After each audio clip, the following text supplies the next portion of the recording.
Good evening or good afternoon, depending on where you are in the world watching us. And thanks for joining us. Today, the Education Committee, on behalf of the Esports Trade Association, we're going to be talking about all things virtual and augmented reality. And there's no two ways about it that they're breaking down barriers between physical and digital competition.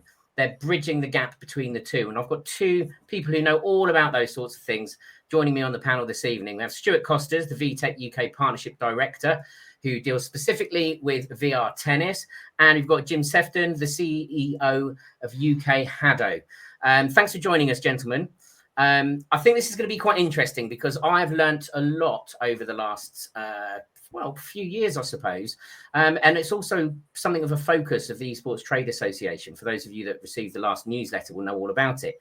So I think probably just to start with, let's get the introductions out of the way. I'll do mine very briefly. So I'm Nik Turner. I'm the chair of the Education Committee here at the Esports Trade Association, and I'm director of ntesports.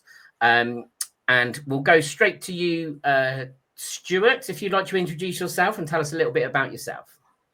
Sure, yeah. So hello everyone watching. Thank you for this amazing platform, obviously. It's fantastic always to talk to everyone about what we're doing. So I'm Stuart Costers. A lot of people know me probably from the education scene. So I helped start the first degree in the UK within esports education. I'm currently the VTech UK Director for Partnerships within education and events within the UK. And I support the global network around me as well. Avid sports fan. Played lots of tennis before, played on that snooker and things, and then a classic asthmatic, so I've gone gamer mode, and then obviously on that I've taken all my habits of learning and all my teachings and been doing about on the education, supporting universities, colleges over the, I would say on that probably past eight or so years. Excellent. And we'll come back to you shortly, Stuart. Jim, did you want to introduce yourself and kind of like what you're doing and how you got into becoming the CEO of HADO UK? Yeah, so I'm Jim. We've been looking after HADO in the UK since 2018, which is when we opened the very first HADO court in Europe, and it's spread out from there. The HADO itself has been going for just under 10 years now. It started off in Tokyo as a concept and spread globally from there, and there's now 42 countries that are playing the sport competitively. So we started off in 2018. We were the first European countries. Now 16 European countries playing HADO at a competitive level as well. We've gone from just a single court to us being the master license distributor for the sport and looking after the organisation of it, the tournament side and everything else for the whole of the UK and Ireland over that time. And there are now venues from Newcastle all the way to Plymouth. Excellent. And I've been fortunate enough to visit a few different sites that you've got here in the UK, and we'll go on to talk about some of those things and how they work later. But for now, I'm sure there's people that are watching that just don't know what HADO is, never heard of it maybe. And there'll be lots of people that will know exactly what it is. So we've got a video that I'd like to play you now, just to give you an example of HADO in action. And this video actually comes from the, and correct me if I'm wrong here, Jim, the World Cup 2025. So this year's World Cup video. This year's World Cup in Shanghai. In Shanghai. So hopefully the lovely Lindsay is going to put on a video for us of HADO's World Cup 2025.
Okay, that's a great video there, Jim. And I think probably the first thing that comes to or springs to mind is that even in that video, if you didn't include any clips of the game HADO, you would know it was an esports video.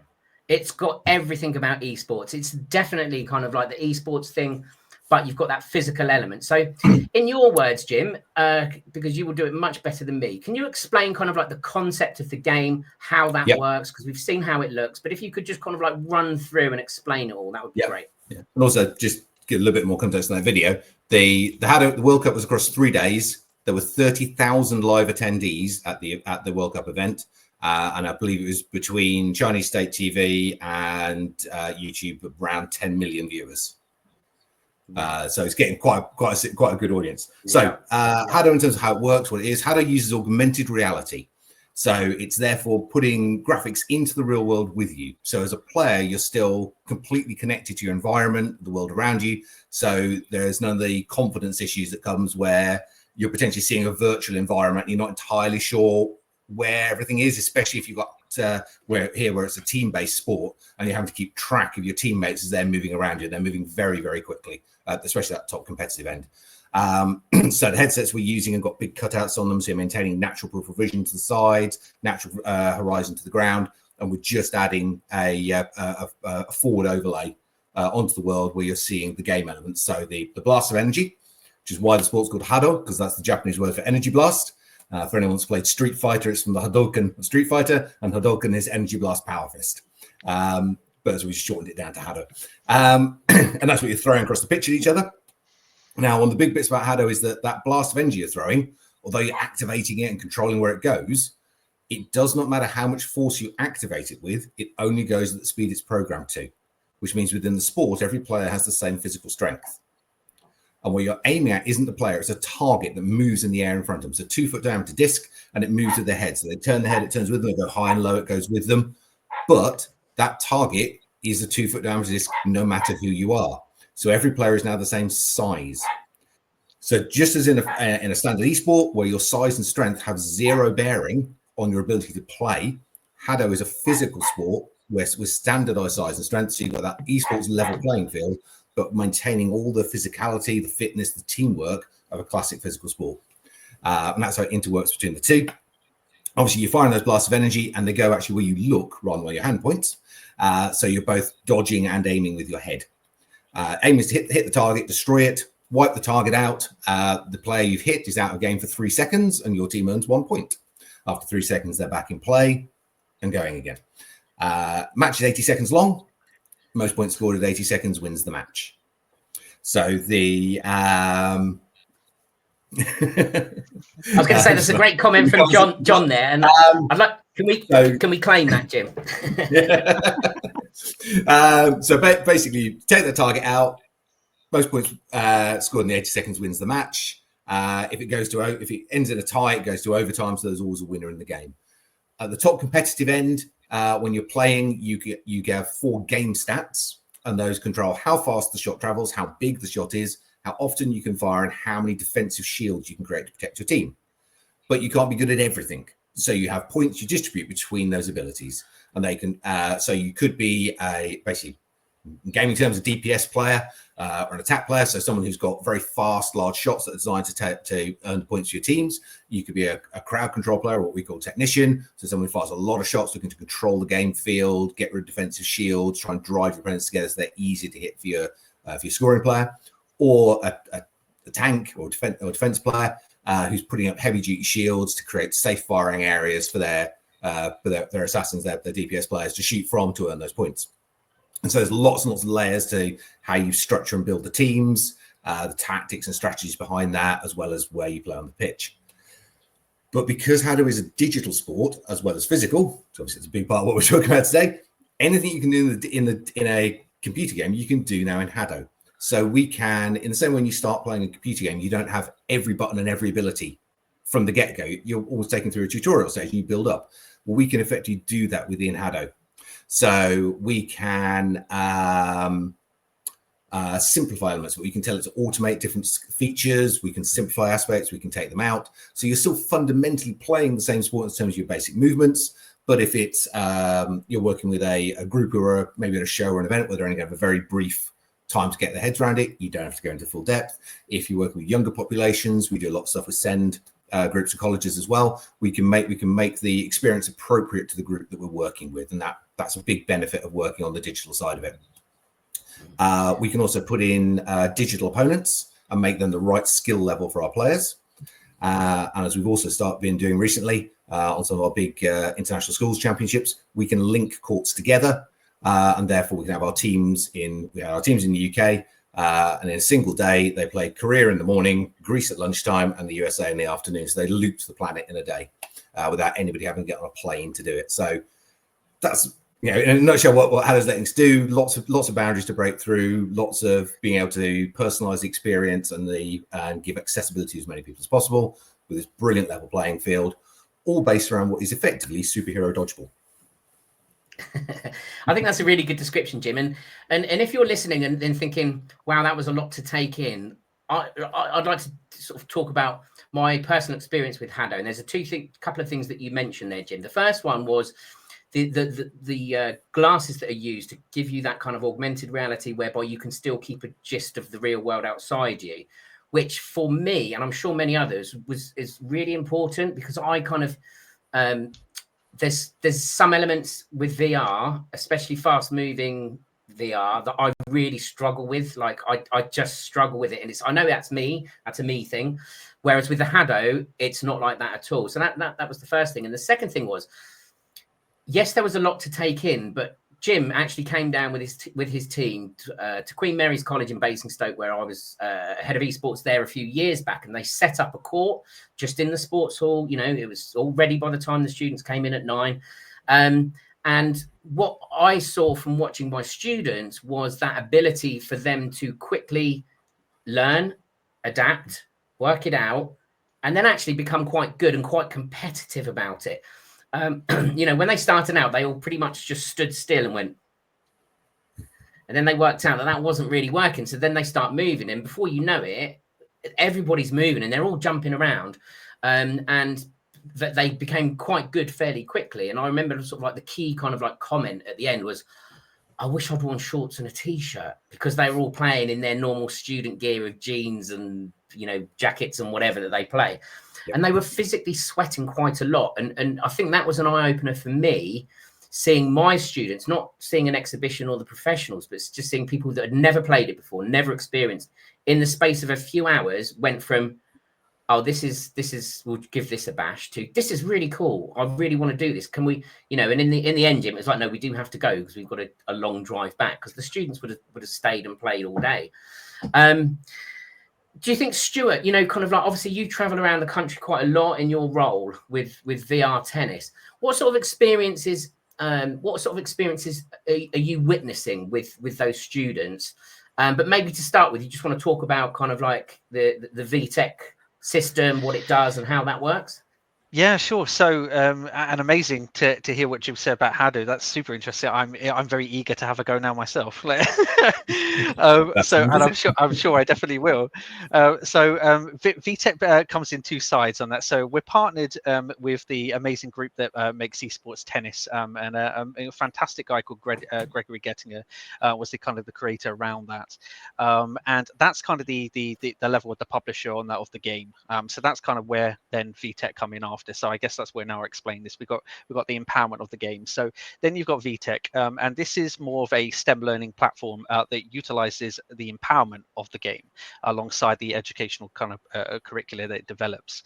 So as an example, we use kind of STEM learning as that approach on that. So for anyone that kind of doesn't know what that is, that's basically using science, technology, engineering, and mathematics to form data that can be collected by the students. And this has been information that's been done over a long period of time, tried and tested on that by professional esports tennis player.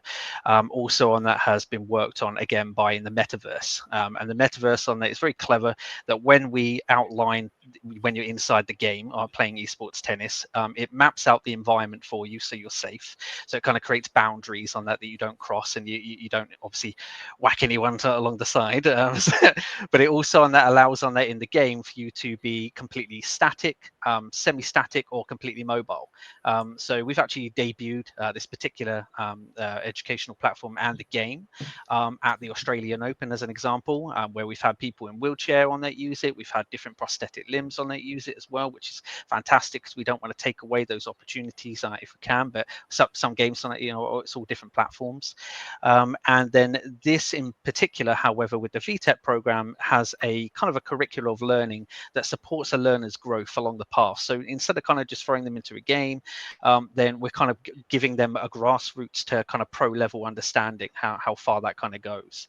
And that's been really I guess from the experience of it, Nick and Jim and everyone, it's been fantastic, because I'm seeing students that I've taught students for a long time now. I know you have as well, Nick, where they might be apprehensive to do something a little bit more physical as well, and it kind of gets them up, and I've just seen them with the longest queues just enjoying it, like, because it's the whole premise that everyone knows the tennis side of things, like on that, so it's a very popular on that sport genetically around the world, it's heard of, but then kind of breaching that bridge that we're talking about between esports and sports, the VTech side applies a curriculum that trains and teaches them through that process, just as you would if you go to an academy in tennis.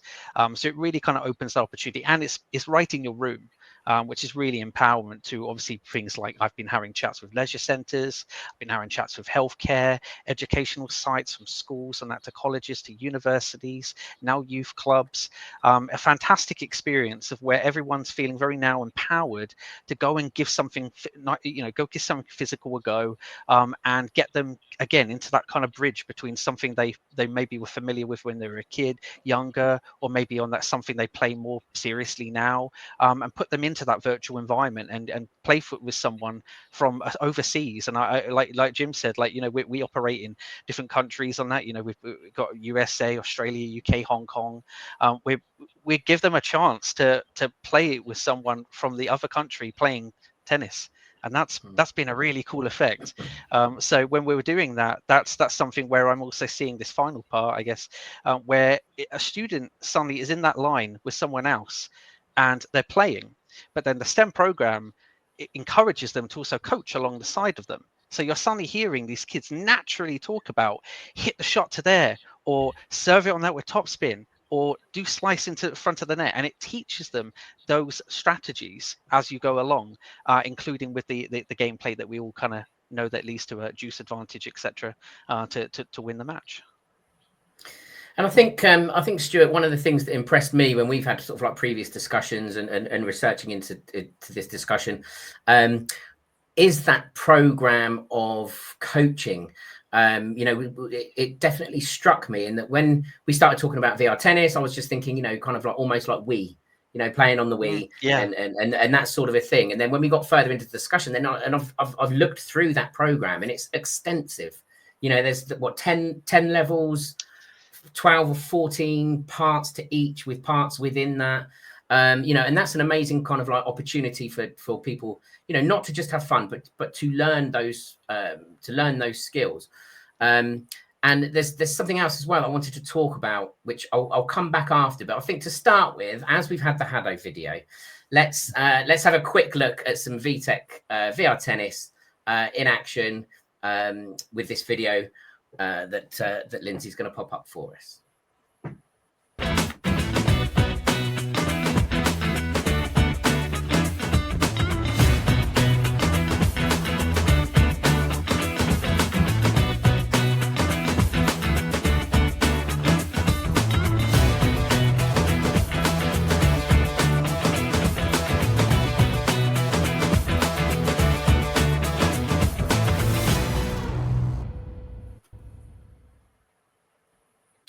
And I think you can see like the difference between that and what I was referring to when I was talking about, a bit of tennis on the Wii. Now, my 10-year-old is a really keen tennis player. And he's been playing tennis and plays tennis regularly and has done for about a year and a half now. And currently I can't get him to engage with the gaming side of tennis because he started the real tennis first. However, he hasn't tried this, and I'm sure he will be trying this very soon.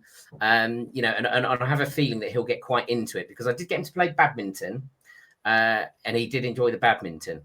We're here talking about kind of like bridging that gap between real sport and esports. And I've got like a really small clip that I managed to get, you know, courtesy of the BBC, of which millions of people around the world would have seen at the time. And it involves the Wimbledon champion, the new Wimbledon ladies champion, Swiatek. And well, actually, Lindsay, should we just watch that video? It's only a short video, but I think this is interesting.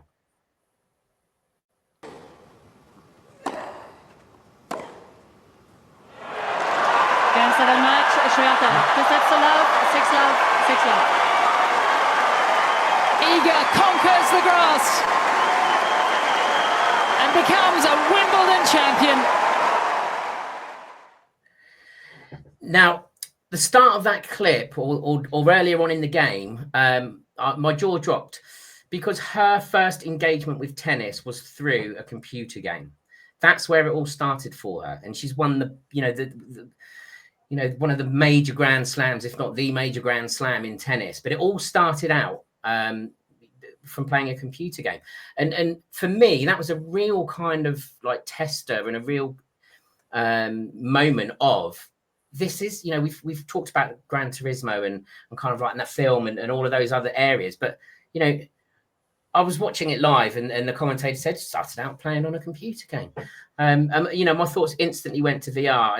And Stuart, have you got any experiences or stories of people who have kind of like started in that vein and then have now become kind of like good players or coaches or whatever, and kind of taken a similar journey?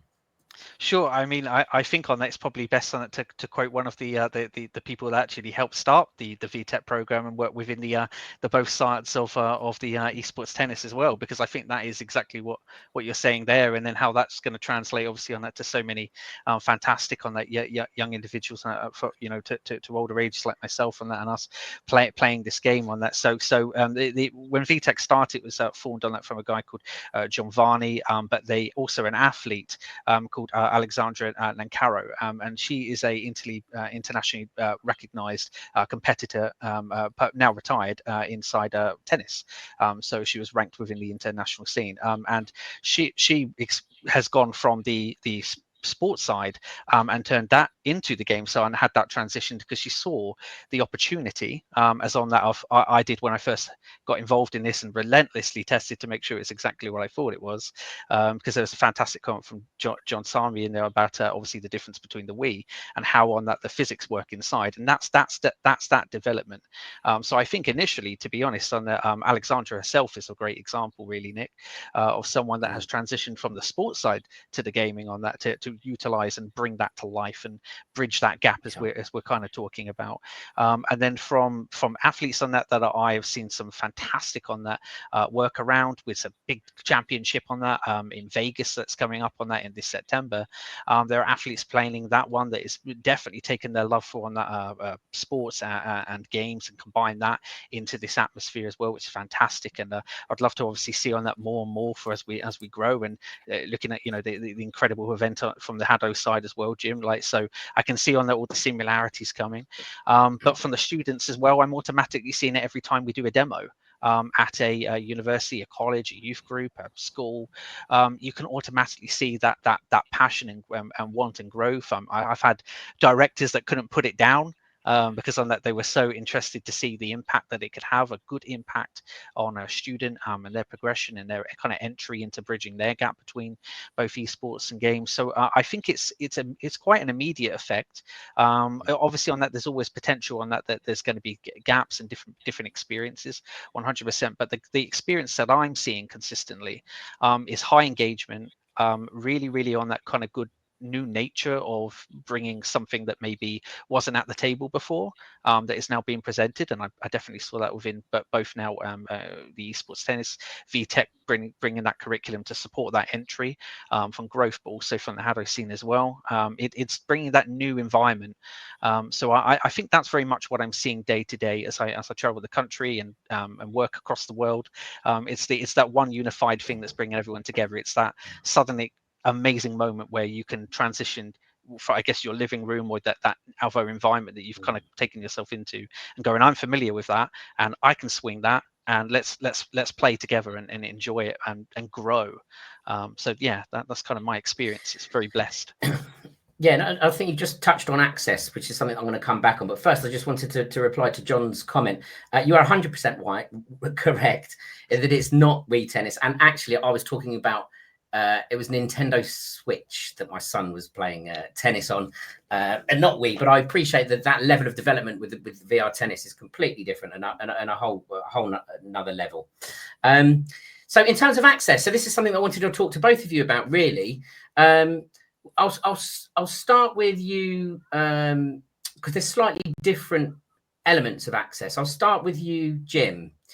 I've seen you set up at events, conferences, exhibitions, expos, all of those sorts of things. I've seen you come to my college and set up, and I know now that there's even easier ways for HADO to be set up. So can you explain kind of like we saw on the backgrounds, the triangle patterns on the backgrounds, how that works, and then how accessible it is from a educational centre's perspective to kind of have one of these facilities and be able to play HADO? Yeah, so HADO uses basically the artwork, and same way that a lot of new VR systems do, where you've got artwork in your environment that tracks your position. For HADO, it's the banners, which are currently at either end of the pitch, and that all that's in the headset is an iPhone.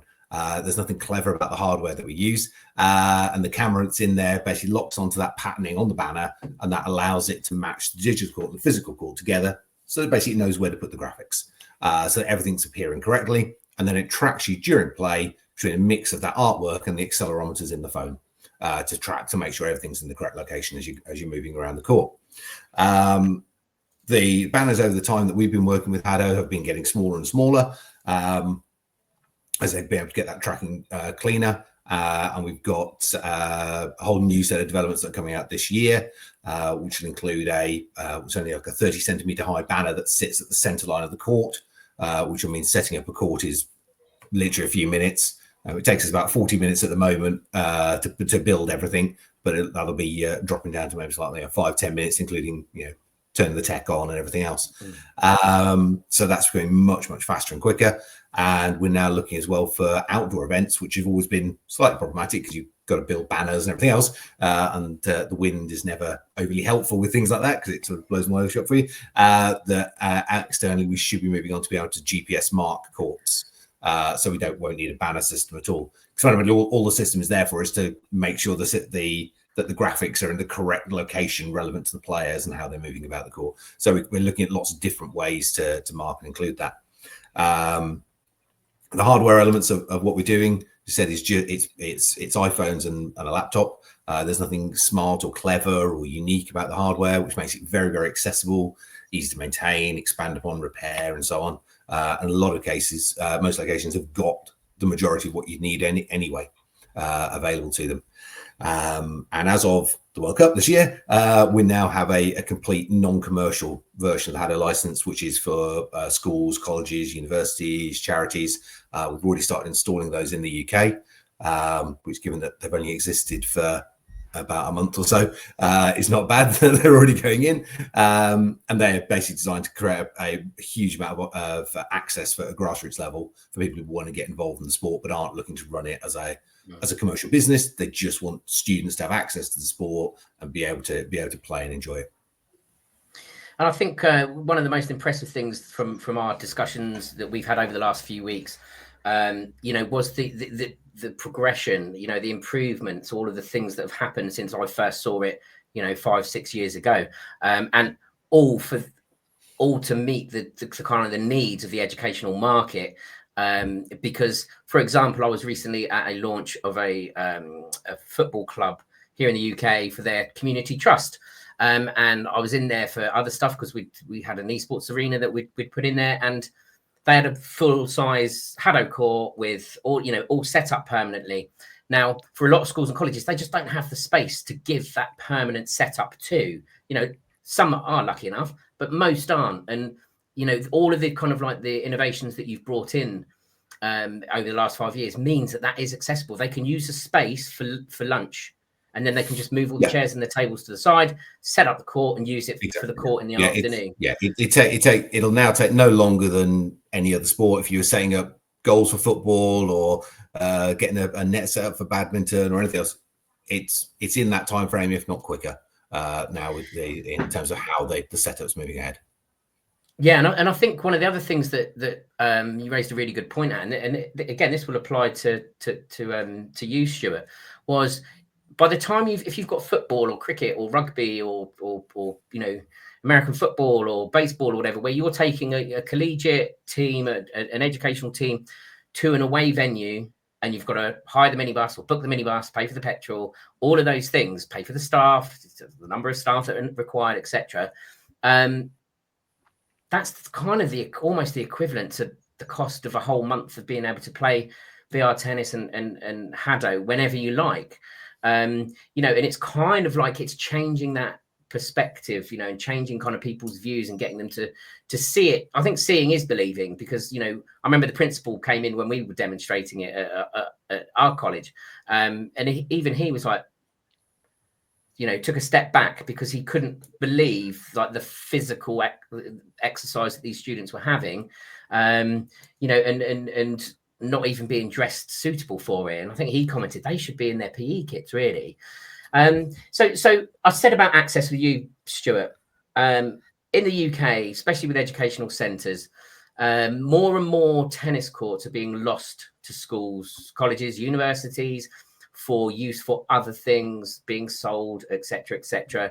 If I want to go and hire my local tennis court, which is literally about a mile away from where I live for my son to play, it's £12.50 an hour. There are definitely access issues in terms of finance to tennis, to real tennis. You've got a solution to that with your product. Yeah, I mean, so similar thing to Jim on that. We basically have a variety of packages, first of all, and that can go into different facilities. So we're talking between. I've had great chats with sports, where I've spoken to coaches, tennis, and they've said, well, sadly during a period of our time in the UK, it rains. And we're in that particular country where it may rain a lot. So on that, that kind of causes an issue, and not everyone can be blessed with, like you said, on that, maybe having the access to indoor courts. When I was a kid, I was blessed to have a swimming pool. There was a lot of places that didn't. So that gave me a completely different access to life on that, of teaching of a skill that someone else didn't. But that's where I think hopefully things like this will change. So what we've got obviously is a variety of packages that go into these places. Could be could be healthcare on that. It could be we've spoken about rehabilitation. Could be a method for this as well, a very powerful one. Obviously on that also colleges, schools, universities, and youth groups, all these different areas. But at the heart of it, it goes in there to create opportunity, because all you simply need is a wingspan space, enough to swing your arms, and that's kind of it. But then from there, it obviously does increase the levels, but due to the very sophisticated kind of data and knowledge that's been built on that from the metaverse, where you can play on a full-size court or room that size on that if needed. But at the heart of it, it can keep you in a minimal space and still give you a great, what I've experienced from directors telling me, a great sweat. So on that, a good kind of experience on that from that side of things. And obviously that's where, like you mentioned, Nick, we've got kind of different 40 levels. We call them levels, but as teachers, we'd know them. Any teachers in the room on that, we'd know them as lessons. We've called them levels and gamified it in that way. And all the content's there for you, because the other side of the access really is that not everyone may also come from that stage where, again, I had a swimming pool, but we didn't have a tennis court in school myself.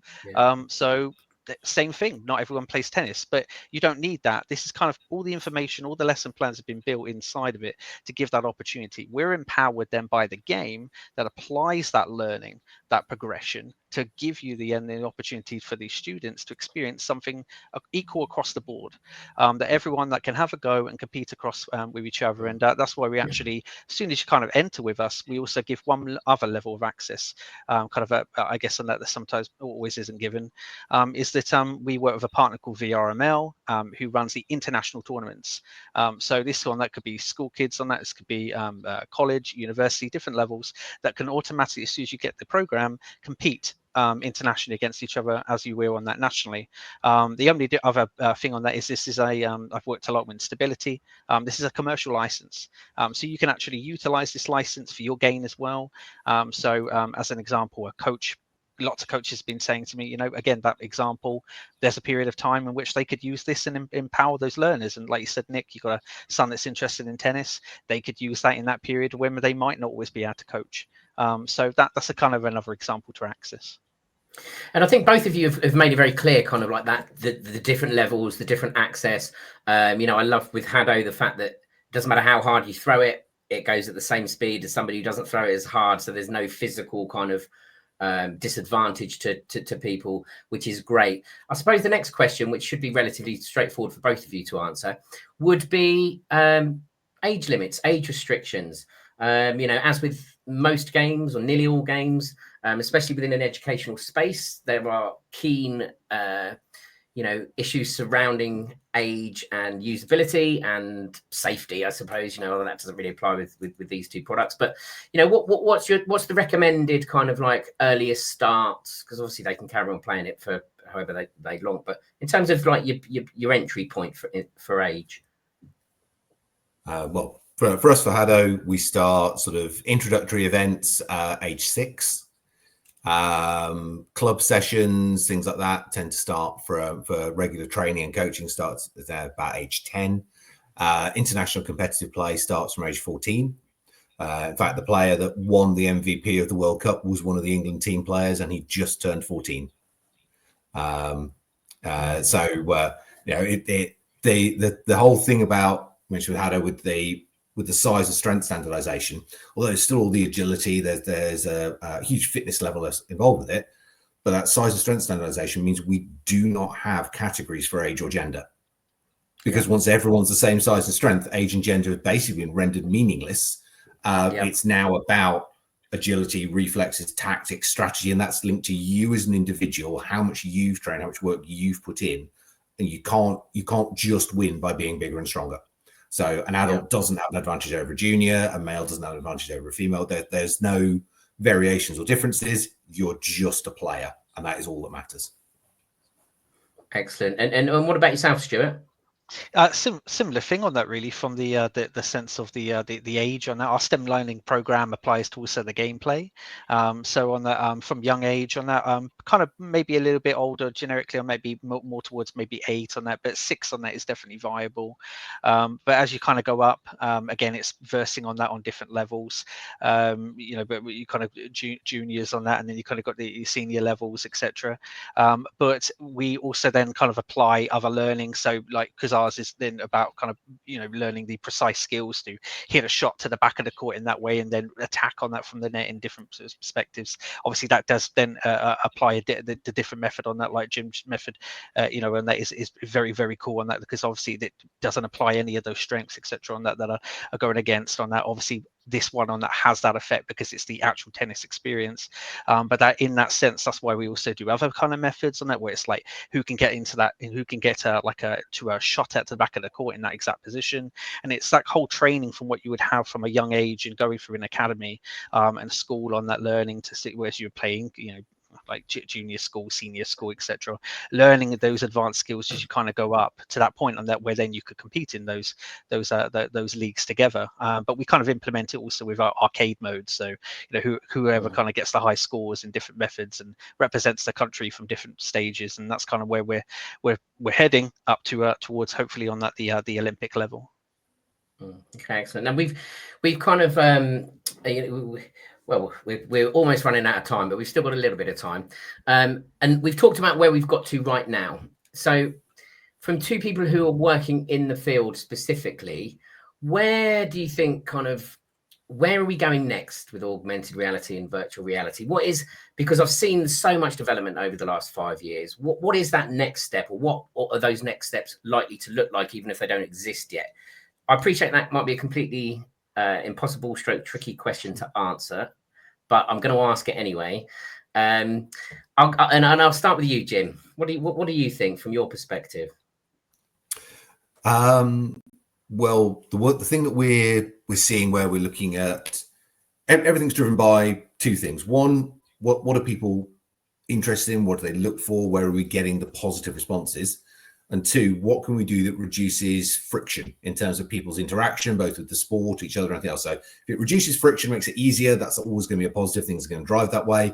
And obviously, if it's getting positive reaction and feedback. So we've had a massive positive element in terms of our work with SEND students. They mentioned earlier on, we did a schools championship, and the morning there we were playing against match stage group teams from Korea.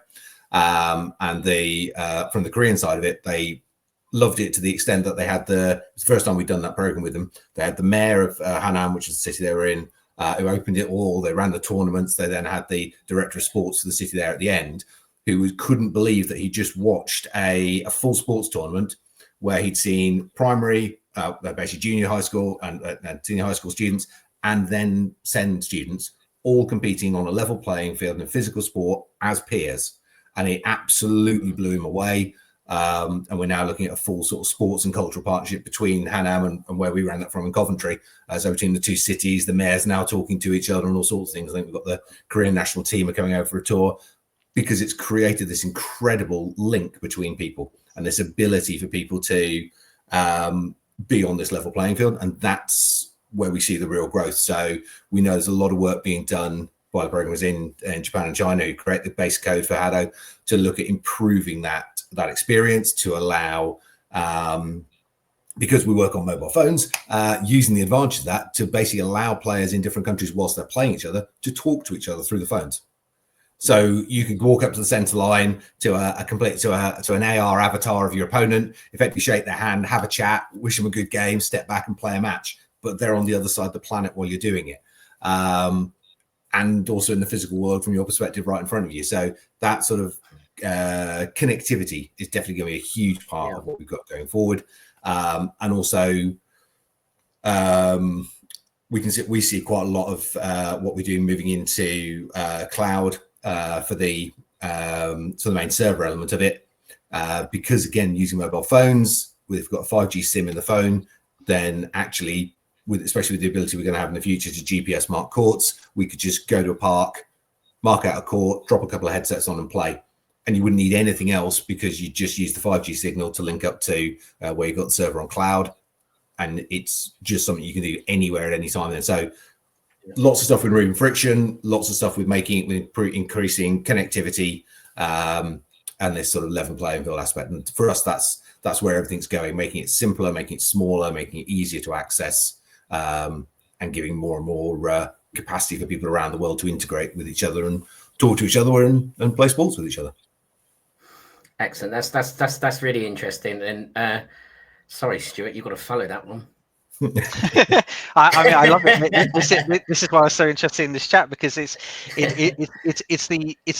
again that whole connectivity that I stand for, and that everyone gets an opportunity to experience something. I've always said it within education, like everyone deserves an education, everyone deserves a chance to experience something on that they can get involved in, potentially on that make lifelong friends, potentially even partners on that later on. You never know in our ecosystem. It's about that connectivity, but it's about creating the opportunity that brings that kind of together. And I think that's what I massively always stand for, is that it's giving opportunity to someone that they may not have had before, that can bring them into that kind of universe that we experience. And that's what's most powerful. And I think when in regards to that, to things like technology and VR, etc., over the many years and different parts on that I've been involved in with study on that, and I would always say that probably the price market has always been on that a massive concern of, can I afford it? I think on that's one of a kind of a selected opinion that was definitely prominent for me a long time ago, and obviously I think lately that's also been very prominent now. People still to ask, like, can I have this in my living room? On that is sometimes always the question, can I experience this for myself? There's so many people on that play obviously console, avid console users like I am, or a PC user, and then here we come along in this world, and obviously we're presenting things in headsets, etc. on that, but I think so. That's a side of it on that's quite important, is things like price and experience, and where can it be found in your local area, I think is a really good one. So it's amazing to hear that as Jim's obviously on that story similar to mine, that where we're trying to obviously make sure that access is available, and that I believe on that, and I'm sure on that Jim, you probably feel the same way on that, is a passionate thing of ours, to make sure that it is there for people on that to experience, and the opportunity is given. So I think having that as a kind of real standpoint, and I think for our particular experience, it's about also kind of, again, the going back to the learning side. It's about not just kind of throwing you into a game that we're kind of, and I've done that for many years, and I've picked up the bad habits, or I've learned some good ones, and you'll find those people that are naturally talented. It's about also then proceeding with a kind of a curricular built on that learning coaching program that gives them that opportunity to actually understand how to evolve and come away from those bad habits and play yourself on that from grassroots level on that to pro level. And there's some fantastic athletes that are already performing these actions that I know are great ambassadors for this type of thing. But I think that probably applies on that for a lot of places that I can finally say I'm getting approached from a unique environment of other sports that are going, let's put this in VR. And let's also utilize this for things like golf and a few others on that I've even been asked to engage with on that hopefully one day you'll see. So I think on that it's those typical environments of take something that's familiar and now putting it inside an environment which we can give you an opportunity to have access to, that you might not have had before, and play among your friends and attain new skills. And again, there's so many varieties that you'll get out of it on that from playing both of these. I can tell from the teacher side and the lecturer side as well, and that as an advocate on that for this and that for all. I can tell you now, like, you'll get teamwork and collaboration and leaders evolve, and all of these amazing soft skill learning skills on that will come from it. Excellent. One thing that's clear from this evening's discussion is both of your passion for what you do and how that works. And just from some of the comments in the chat that I can see, from all over the world, those that are already involved are clearly very passionate about it, whether they be players or organizers or whatever.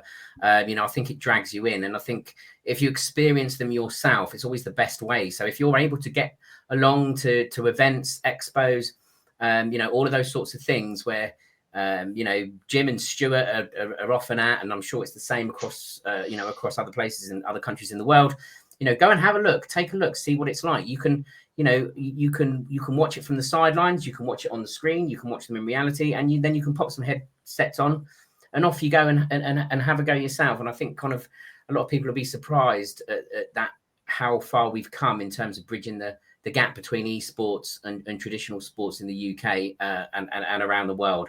And I think really, if there's anything that you feel that you'd like to add, Jim or Stuart, that we've missed on. I don't think we've covered it pretty well already in terms of what the ideas these are. I think the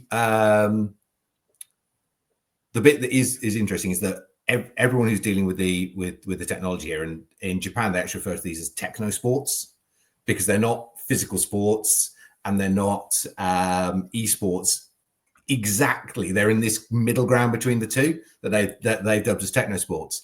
And we've got things coming from both sides of the equation. So see, tennis is coming from a physical sport going into that digital environment. HADO was very much born as an idea of going, we've got this amazing technology. If we decided to make something that wasn't tied to a legacy of how you meant to do things, and just went, what can we do with the tech? That was where HADO birthed from. And it originally actually started off as a game called HADO Monster Battle, which still operates because there's a game side of things as well, where you fight giant monsters in the real world. Because cliches exist for a reason, and the Japanese creators wanted to fight giant monsters. But they also realized that really there was a huge temptation to start firing these blast engines at each other, and the whole sport basically spiraled out from there because they realized actually in terms of where it could go, competing against each other had obviously a bigger life to it. But it was all about having this technology that allowed you to do these things and seeing where you could go with it. And this whole idea of basically using technology to make existing sports accessible to everybody, because no matter even if you have the physical environment available to you to play sports in, physical sports will always come down to the biggest and the strongest, especially when you're young, tend to be good at sports because they're that bit bigger and strong. It could simply be they were born in October, not in June, and that's all it needs to have a competitive advantage when you're in, say, at primary school, and therefore you play sports at school, and if you don't win, well, losing sucks. So why do you want to do it? So you don't join the clubs. You don't gain the skills. You got to secondary school, you're still not necessarily the biggest and strongest. You've not got the skills now. Sports really sucks. And you get to a point where someone goes, do you want to stop playing sports? You go, yes, because I hate it, because I lose, and losing's not fun. And techno sports across the board, whether it be HADO, whether it be virtual sense, or anything else that's coming through, are about removing all of those aspects that made sports just truly an unenjoyable experience for a large proportion of people, and allowing you to re-engage with sports in a way where that size and strength factor, all those things that put you off sports when you were coming through academia, through school, are taken away from you. And hopefully, as you're coming through academia now, if you're able to engage with these sports, will actually keep you impassioned about physical activity rather than being disenfranchised from it, which, like I said, is unfortunately the situation for a lot of people. Oh, you're on mute, Nick. I had a cheeky cough and forgot to turn the mic back on. Before I disappear, I just wanted to say, kind of like within that educational space, I know for a fact that both what Jim and Stuart are offering here in the UK is at an affordable price for education. It's not a ridiculously expensive setup. Which is often one of those things that often will scare education institutes off. And I think if you actually kind of like speak to us, about what it is, how it works, how much it is, I think you'll be pleasantly surprised. And again, I'm sure that's the same across other countries. And if you do want to know more, you want to find out more, you can obviously hit any of us up, all three of us, drop us a message on LinkedIn. We'll all be happy to talk and go through any questions that you've got. I hope you've enjoyed the latest LinkedIn Live from the Education Committee here at the Esports Trade Association. If you want to know more about the Esports Trade Association, go to esportsta.org. You'll find out everything that you need to know. If you fancy becoming a member, jump on board. You'll find it's worth in the networking and everything else. And we offer all sorts of things. And there's so many ways that you can get involved with the Esports Trade Association. We're very open in what we do. But for now, it just leaves me to thank Stuart and thank Jim for being such excellent panelists this evening. You've really kind of like given so much food for thought for everybody. It's been an absolute pleasure talking to you. So thanks for coming on. And we'll look forward to having a discussion moving forward in the future, I'm sure. Yep. Thanks, Nick. Thanks, everybody.